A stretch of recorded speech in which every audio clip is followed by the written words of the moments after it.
reason, it's to the next part. And without further ado, let's just jump right into it.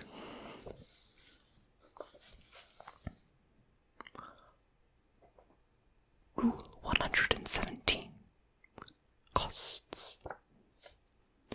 A cost is an action or payment necessary to take another action or to stop another action from taking place.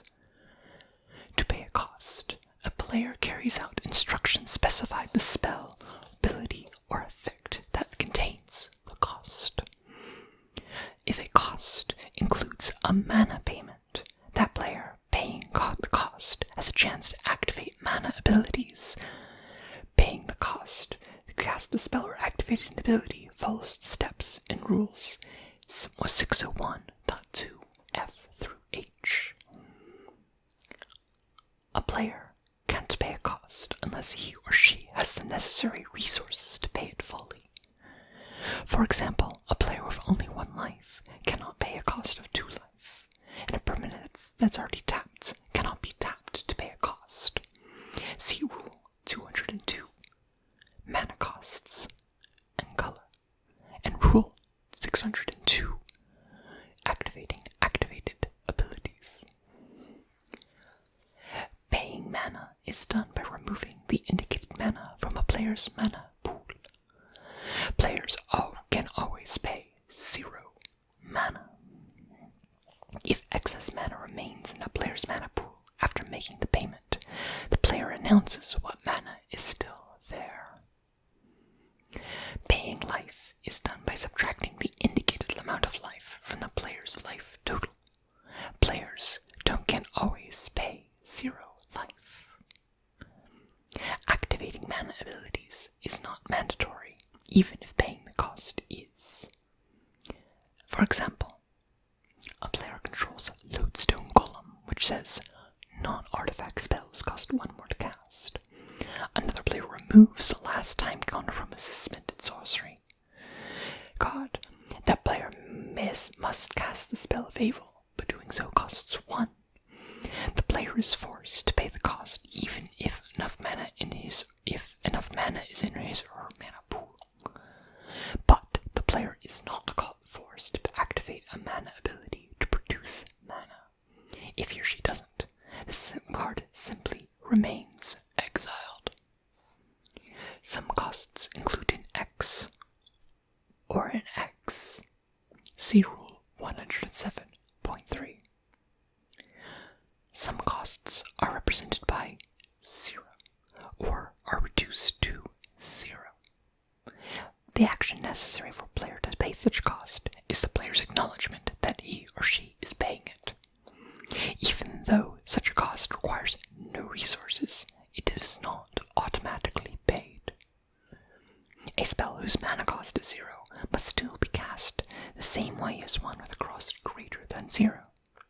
It won't cast itself automatically. The same is true for auto-activated abilities whose cost is 0.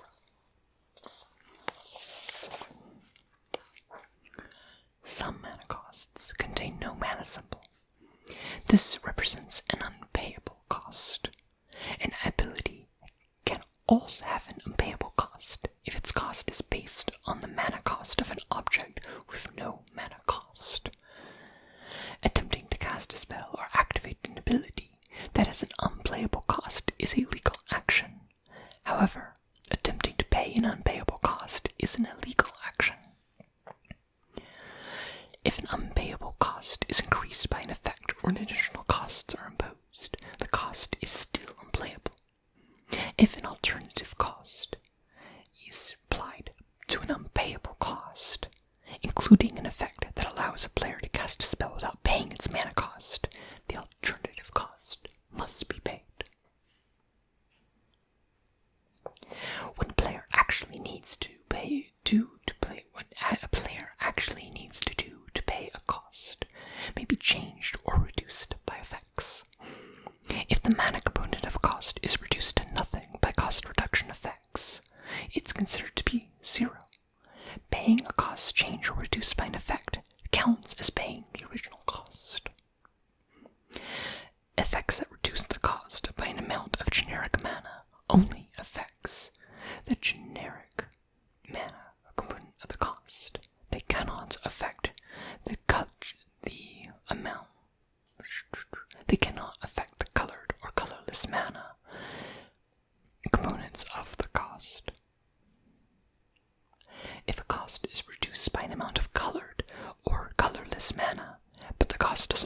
mana of that type, the cost is reduced by that amount of generic mana.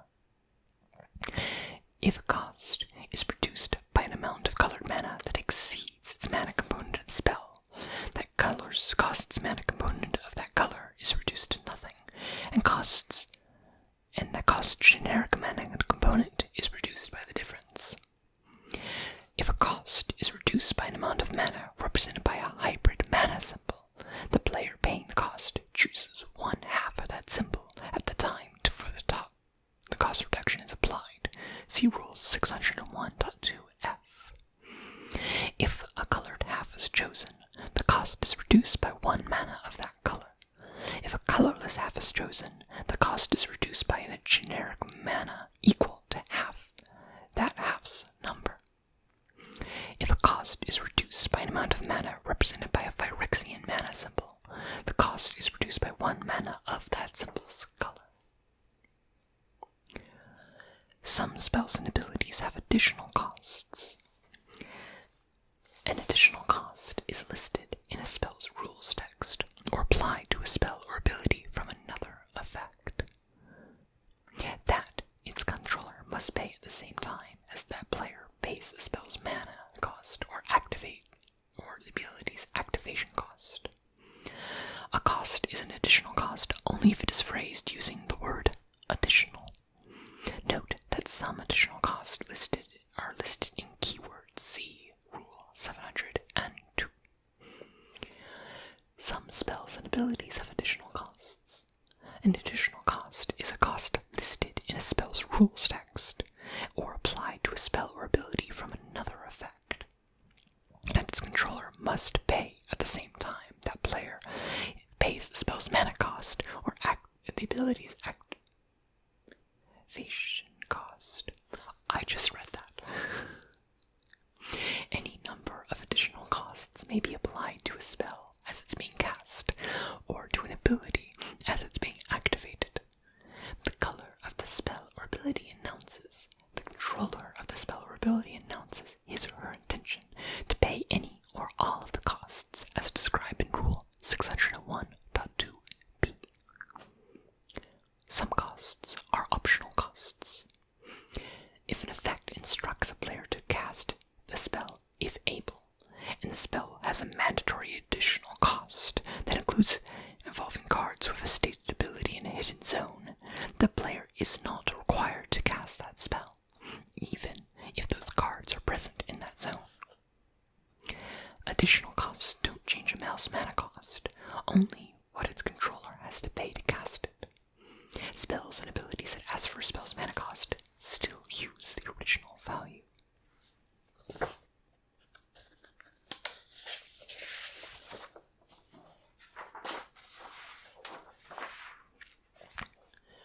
Some effects increase the cost to cast a spell or activate an ability without using the word additional.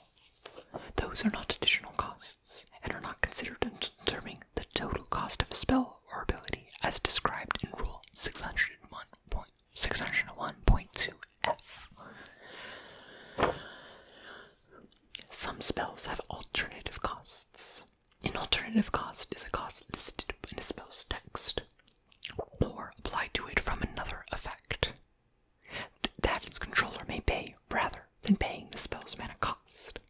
Alternative costs are usually phrased, "You may action rather than pay this object's mana cost," or "You may cast this object without paying its mana cost."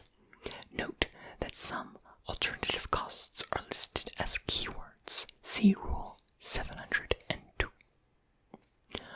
Only one alternative cost can be applied to any one spell as it's being cast. The controller of the spell announces his or her intention to play that cost as described in Rule 601.2b. Alternative costs are always optional. An alternative cost does not change a spell's mana cost, only what the controller has to pay to cast it. Spells and ability that ask for a spell's converted mana cost still see the original value. If an alternative cost is being paid to cast a spell, any additional cost increases actions that affect the spell are applied to the alternative cost. See Rule 601.2f. Each payment of a cost to only one spell or ability or an effect. For example, a player cannot sacrifice just one creature to activate an abilities of 2 permanents that each require sacrificing a creature as a cost. Also, the resolution of a spell or ability doesn't pay another spell or an ability's cost, even if part of its effect is doing the same thing that the other cost asked for.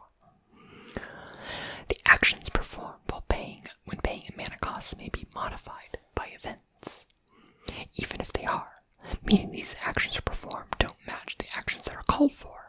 The cost has still been paid. Example: a player controls Psychic Vision, Vortex, enchantment which have cumulative upkeep cost of draw a card, and Obstinate Familiar, a creature that says, if you would draw a card, you may skip the draw instead. Player may decide to pay Psychic Vortex cumulative mana upkeep costs and then draw 2 cards, instead of drawing the appropriate amount. The cumulative upkeep cost has still been paid. And then draw no cards instead of the appropriate amount. Some spells, activated abilities, or triggered abilities read, do something. If a player doesn't, or can't affect, or a player may do something if that player doesn't or can't affect. The action do something is a cost, paid when the spell or ability resolves. If a player does or doesn't or can't clause checks to whether the player chose to pay an optional cost or started to pay a mandatory cost, regardless of what events actually occurred. Example: you control Sandstill, an enchantment that says, when a player casts a spell, sacrifice Sandstill. If you do, each of that player's opponents draws 3 cards. The spell is cast, causing Standstill's ability to trigger. Then an ability is activated that exiles Standstill. When Standstill's ability resolved, you're unable to pay the sacrifice Standstill cost. No player will draw cards. Your opponent has cast Gather Specimens, a spell that says, if a creature would enter the battlefield under an opponent's control this turn, it enters the battlefield under your control instead. You control a face-down Dermoplasm, a creature with morph that says, when Dermoplasm is turned face up, you may put a creature card with a morph from your hand onto the battlefield face up. If you do, return Dermoplasm to its owner's hand. You turn Dermoplasm face up, and you choose to put a creature card with morph from your hand onto the battlefield. Due to the Gather Specimens, enters the battlefield under your opponent's control instead of yours. However, since you chose to pay the cost, Dermoplasm is still returned to its owner's hand.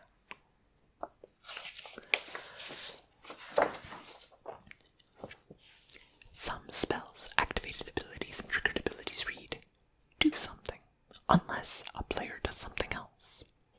This means the same thing as, a player may do something else, if that player doesn't do something. Life. Each player begins the game with a starting life of 20. Some variant games have different starting life totals. In a two-headed giant game, each team's starting life total is 30. See Rule 810, two-headed giant. In a Vanguard game, each player's starting life total is 20 plus or minus the life modifier of his or her Vanguard cost. See Rule 902, Vanguard. In a Commander game, each player's starting life total is 40. See Rule 903, Commander. In an Archenemy game, the Archenemy's starting life total is 40. See Rule 904, Archenemy. Damage dealt to a player normally causes the player to lose that much life. See Rule 119.3. If an effect causes a player to gain life or lose life, that player's life total is adjusted accordingly. If a cost or an effect allows a player to pay an amount of life greater than 0, the player may do so only if his or her life total is greater than or equal to the amount of the payment. If a player pays life, the payment is subtracted from his or her life total. In other words, that player loses that much life. Players can always pay 0 life. If a cost or an effect allows a player to pay an amount of life greater than 0 in a two-headed giant game, the player may do so only if his or her team's life total is greater than or equal to the amount of the life both team members are paying for that cost or ability. If a player pays life, the payment is subtracted from his or her whole team's life total. Players can always pay 0 life. If an effect sets up a player's life total to a specific number, that player gains or loses the necessary amount of life to end up with the new total. If a player has 0 or less life, the player loses the game as a state-based action. See Rule 704. If an effect states that a player cannot gain life, that player cannot make an exchange such as the player's life total would become higher. In that case, the exchange won't happen. Similarly, if an effect redistributes life totals, a player cannot receive a new life total, such that the player's life total would become higher. In addition, a cost that involves having that player gain life can't be paid, and a replacement effect that would replace a life gain effect affecting the player won't do anything. If an effect says that a player cannot lose life, that player cannot make an exchange to his player's life total become lower. In that case, the exchange will not happen. Similarly, if an effect redistributes life totals, a player cannot receive a life total such that the player's life total would be lower. In addition, a cost that involves having the player pay life cannot be paid. Some triggered abilities are written whenever a player gains life. Such abilities are treated as though they were written when a source causes a player to gain life. If a player gains 0 life, no life gain event has occurred, and these abilities will not trigger.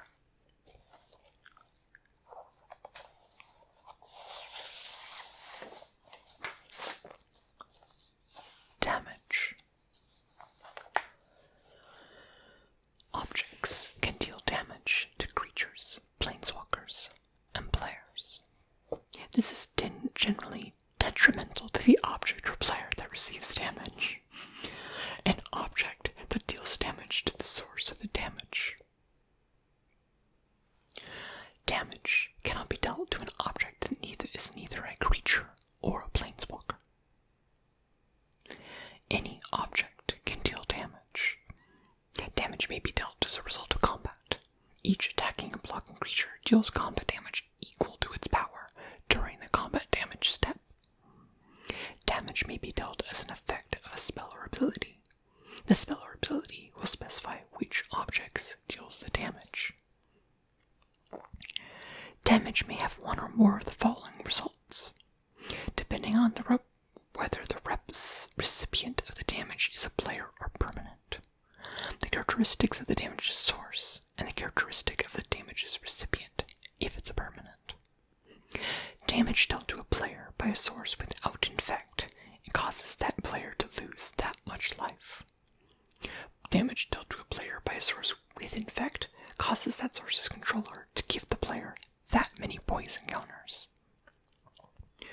Damage dealt to a planeswalker means that many loyalty counters to be removed from the planeswalker.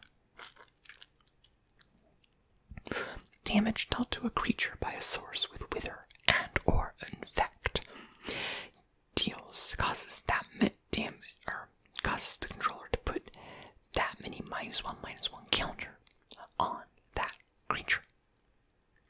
Damage dealt to a creature by a source with neither wither nor infect causes that much damage to be marked on that creature. Damage damage dealt by a source of lifelink causes that source's controller to gain that much life, in addition to its damage other results. Damage is processed in a 3-part sequence. First, damage is dealt, as modified by replacement effects and prevention effects that interact with damage. See Rule 614, replacement effects, and Rule 615, prevention effects. Abilities that trigger when damage is dealt trigger now and wait to be put on the stack. Next, damage that's dealt is processed into results and modified by replacement effects that interact with those results, such as life loss or counters. Finally, the damage event occurs. Example. A player who controls Boom Reflection, an enchantment that says, if you would gain life, you gain that twice that much life instead, and attacks with a 3/3 creature with Wither and lifelink. It's blocked by a 2/2 creature, and the defending player casts a spell that prevents the next 2 damage that would be dealt to the blocking creature. The damage event starts out as 3 damage is dealt to the 2/2 creature, 2 damage is dealt to the 2/2 creature. The prevention effect is applied. This damage event becomes 1 damage is dealt to the 2/2 creature, and 2 damage is dealt to the 3/3 creature. That is processed into its results, so the damage event is now 1/1/1 counter is put on the 2/2 creature. The active player gains 1 life. 2 damage is marked on the 3/3 creature. Boon Reflections effect is applied, so the damage event becomes 1/1/1 counter is put on the 2/2 creature. The active player gains 2 life. 2 damage is marked on the 3/3 creature. Then the damage event occurs. Example 2.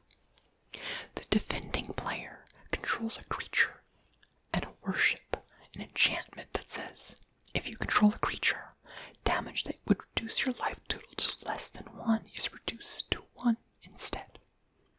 A player is at 2 life and is being attacked by 2 unblocked 5/5 creatures. That player costs Awe Strike, which states, the next time target creature would deal damage this turn, prevent that damage.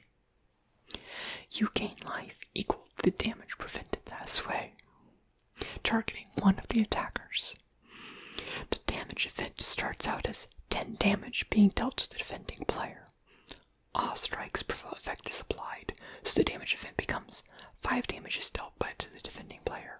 The defending player gains 5 life.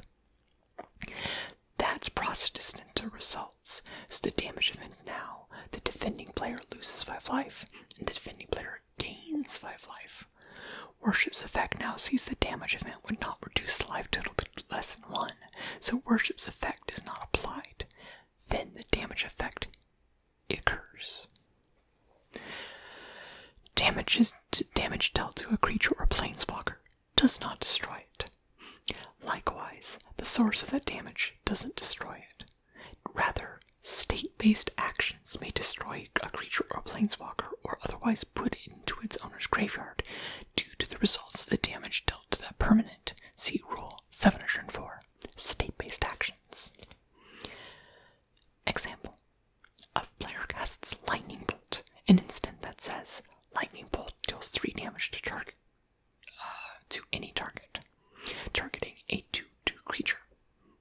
After Lightning Bolt deals 3 damage to that creature, the creature is destroyed as a state-based action.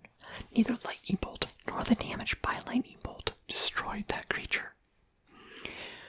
Damage marked on a creature remains until the cleanup step, even if that permanent stops being a creature.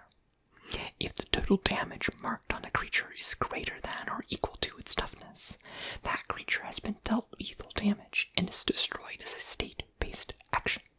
See Rule 704. All damage marked on a permanent is removed when it regenerates. See Rule 701.13. Regenerate. And during the cleanup step, see Rule 514.2. The source of a damage is the object that dealt it. If an effect requires a player to choose a source of damage, they may choose a permanent, a spell in the stack, including a permanent spell, any object referred to as an object on the stack, by a prevention or replacement effect that's waiting to apply, or by a delayed trigger ability that's waiting to trigger, even if that object is no longer in the zone it used to be in, or a face-up object in the command zone. A source doesn't need to be capable of dealing damage to be a legal choice. See Rule 609.7, Sources of Damage. If a source would deal 0 damage, it does not deal any damage at all. This means that trigger on damage being dealt won't trigger. It also means that replacement effects would increase the damage dealt by that source, or would have that source deal the damage by a different object or player, despite having no event to replace. So, they have no effect.